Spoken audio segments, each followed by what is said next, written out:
네, 안녕하십니까? 좋은 아침입니다. 여러분, 하나님은 살아계십니다. 믿으십니까? 정말 믿으십니까? 그렇다면 여러분의 그 믿음은 어떤 상황이나 어떤 사건이나 어떤 사람과 상관없어야 합니다. 우리는 연약한 인간이라 때로는 흔들릴 수 있습니다. 그러나 다시 제자리로 돌아와야 합니다. 그것이 믿는 자의 모습이라고 할 수 있습니다. 그러나 사람을 의지하고 상황에 매여 있는 사람은 그 증거가 드러나는데 그 사람과 상황이 허락될 때는 믿는 것처럼 보이지만 그 사람과 상황이 달라지면 그 믿음이라고 하는 것은 온데간데 없이 사라지고 마는 것입니다. 바로 여기에 우리가 날마다 나의 신앙을 돌아보고 또 점검해야 될 이유가 있는 것입니다. 오늘 아침 목사 함께 시작해 보겠습니다.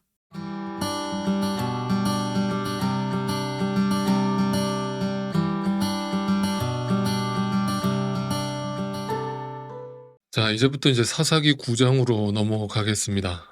어제 우리는 이제 기드온의 죽음 이후에 이스라엘 백성들이 어떤 행동을 했는가, 즉시로 우상에게 달려가는 모습을 우리가 확인했습니다. 그것이 그들의 믿음의 현 주소를 보여주는 장면이었다라고 말씀드렸습니다. 사람을 의지하고 어떤 사건과 상황을 의지한 결과였던 것이죠. 한마디로 눈에 보이는 것에 붙들려 살아가는 그들의 믿음의 실체가 고발되는 장면이었습니다. 그 욕망의 결과가 어떤 것인지에 대해서 이제 오늘 9장에서 그 이야기가 등장하는데, 그 이야기가 바로 아비멜렉 사건입니다. 이제 어떤 분들은 또 오해하실 수 있을까봐 이 아비멜렉은 사사가 아닙니다. 그런데 이 마치 사사라고 또 오해를 하실까봐 제가 미리 말씀을 드립니다. 아비멜렉은 누굽니까? 기드온의 아들이죠. 그 아비멜렉이라는 이름의 뜻부터가 조금 특별하고 기괴하기도 한데요. 네, 내 아버지는 왕이다라고 하는 뜻이 담겨 있습니다. 이런 이름을 가지고 살아가는 사람은 어떤 삶을 살게 되는가가 이제 오늘 성경의 초점이기도 합니다. 한마디로 굉장히 기고만장한 자기중심적인 한 인간의 모습을 보여주는 것이죠. 자, 세상 왕의 자리를 추구하고 열망하던 그 기드온의 분신이라고 할 수 있는 이 기드온의 아들 아비멜렉이 왕이 되고 싶어서 안달이 나 있는 장면이 오늘 9장에서 펼쳐집니다. 자, 우리가 8장에서 살펴본 것처럼 기드온이라고 하는 사람은 하나님의 은혜를 알았고 그 300명의 군사를 이끌고 하나님의 놀라운 기적을 경험하면서 하나님을 제대로 만난 사람임에도 불구하고 자신의 어떤 순수한 의도와는 상관없이 만들었던 그 에봇이라는 거 하나 때문에 그것이 이스라엘에게 걸림돌이 되고 또 그 기드온과 그 가정의 대대로 걸림돌이 되었다라는 것을 우리가 확인해 봤습니다. 오늘 성경은 바로 그 기드온의 가정에 일어난 그 걸림돌에 대해서 오늘 우리에게 설명해 주는데, 바로 그것이 기드온의 아들 아비멜렉의 모습으로 등장하는 것이죠. 그 기드온의 아들 아비멜렉이 한마디로 왕이 되고 싶어서 안달이 나는 장면으로 9장이 시작되는 것입니다. 다시 말씀드립니다만 기드온은 그 자신을 왕으로 삼으려고 하는 이스라엘 백성들의 그 추앙하는 모습을 단칼에 잘라버렸고 그것을 거절했는데도 불구하고 그 에봇이라는 우상 때문에 그 아비멜렉은 지금 그 자신을 우상으로 만들려고 하는 그 장면을 보여주는 것입니다. 자, 1절부터 보겠습니다. 9장 1절입니다. 여룻바알의 아들 아비멜렉이 세겜에 있는 외가의 친척을 찾아가서 그들과 외조부의 온 가족에게 말하였다. 자, 아비멜렉은 기드온의 여러 첩 가운데 그 세겜 여인에게서 얻은 아들이기도 합니다. 그는 이제 지금 왕이 되고 싶어하고 일단 왕이 되려면 제일 먼저 해야 될 게 뭡니까, 여러분? 왕은 이 세상에 하나밖에 없잖아요. 네, 태양은 하나여야 되잖아요. 그러니까 이제 자신의 경쟁자들부터 제거를 해야 되겠죠. 그런데 그 경쟁자들이 무려 몇 명이나 됩니까? 약 70여 명에 다다릅니다. 그러니까 그 형제들만 70명이라는 얘기예요. 그래서 일단 그는 이제 라비를 시작합니다. 세겜에 사는 자신의 외조부와 그 가족을 찾아가서 이렇게 말하죠. 자, 2절입니다. 세겜 성읍의 모든 사람들에게 보아 주십시오. 여룻바알, 이제 기드온이죠.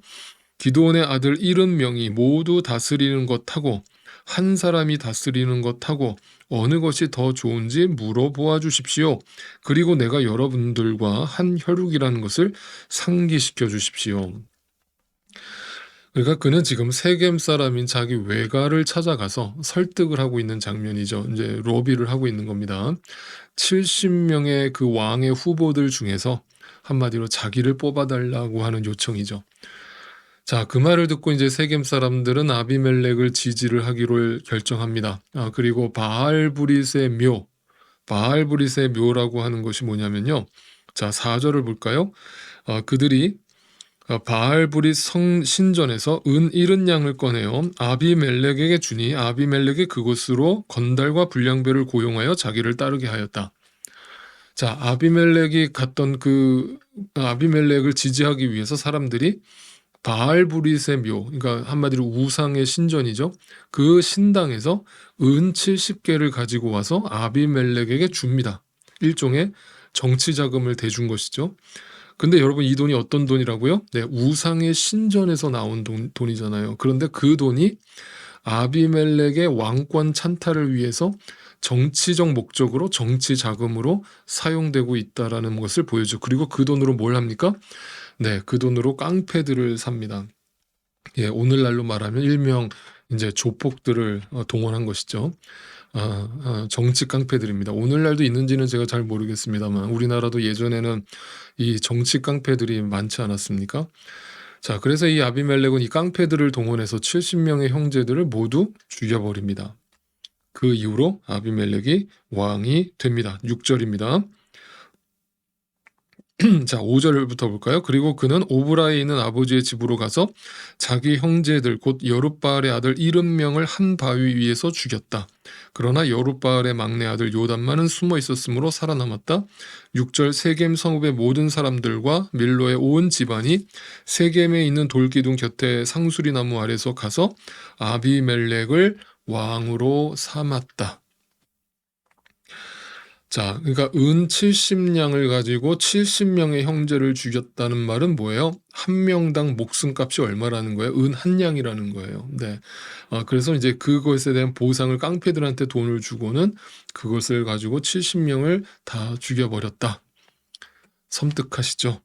네, 무슨 조폭 영화를 보시는 것 같으시죠? 네, 그런데 이게 성경의 이야기입니다. 자, 여러분, 이들이 지금 제가 이렇게 묻겠습니다. 이들이 지금 하나님을 믿는 자들로 보이십니까? 안 믿는 자들로 보이십니까? 네, 두말할 것 없이 전혀 안 믿는 자들로 보이지만 충격적인 사실은 그들은 모두 이스라엘 백성들이었다는 사실입니다. 오늘날로 말한다면 교회 안에 들어와 있는 사람들이었다는 것이죠.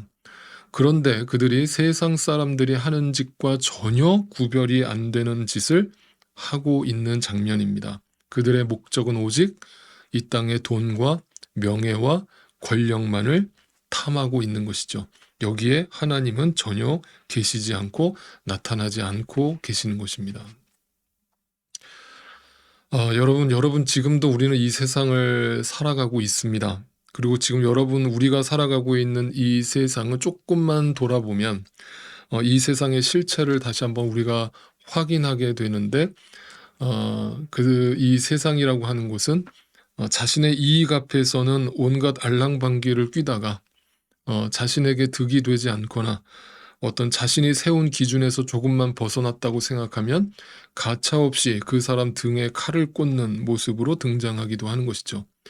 이처럼 이 세상은 아주 냉정하고 비정하고 살벌한 곳이라는 것을 우리는 조금만 생각해도 알 수 있고, 아마 이미 여러분도 살면서 많이 경험해 보셨을지도 모르겠습니다. 소위 말하는 믿는 도끼에 발등 찍히는 일을 우리는 이 땅에서 날마다 경험하면서 살아가게 되는 것이죠. 자, 여러분, 그런데 이 아비멜렉의 심리를 조금 이해를 해볼까 해요.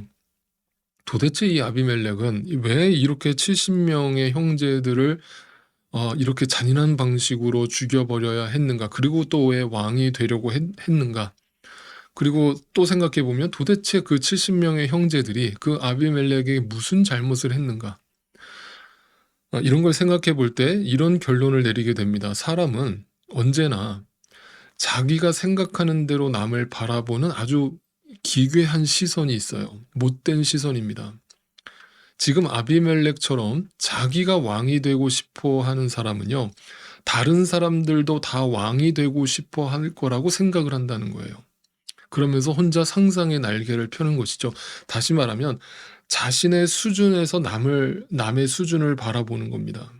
내가 그러면 남도 그렇게 생각할 거라고 생각하는 것이죠.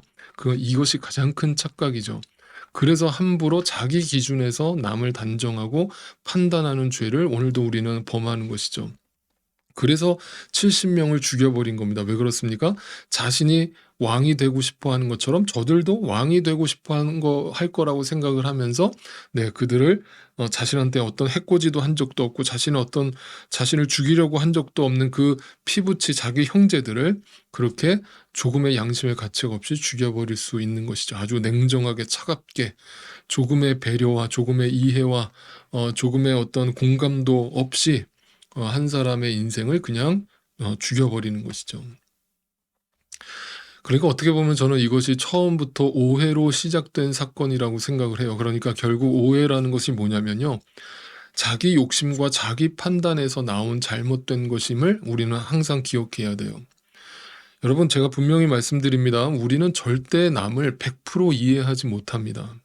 그런데 마치 내가 그 사람을 다 알고 있는 양, 그 사람의 어떤 상황이나 그 사람의 어떤 생각까지 내가 다 속속들이 알고 있는 양 착각을 한다는 사실이죠. 그래서 그러한 것들이 오해와 불신으로 싹이 트기 시작하고, 그래서 함부로 사람을 판단하고 정죄하는 죄를 짓는 데까지 이르게 되는 것입니다. 여러분, 믿는 자는요, 어제 말씀에서 나눈 것처럼 오직 예수 그리스도만을 바라보는 믿음에서부터 출발을 해야 되는데, 오직 그 예수 그리스도를 통해서 얻어지는 새 생명을 얻게 되고, 그 새 생명을 통해서 얻게 되는 것은 은혜와 사랑에 의해서 다스림을 받는 존재들임을 확인하는 것이죠.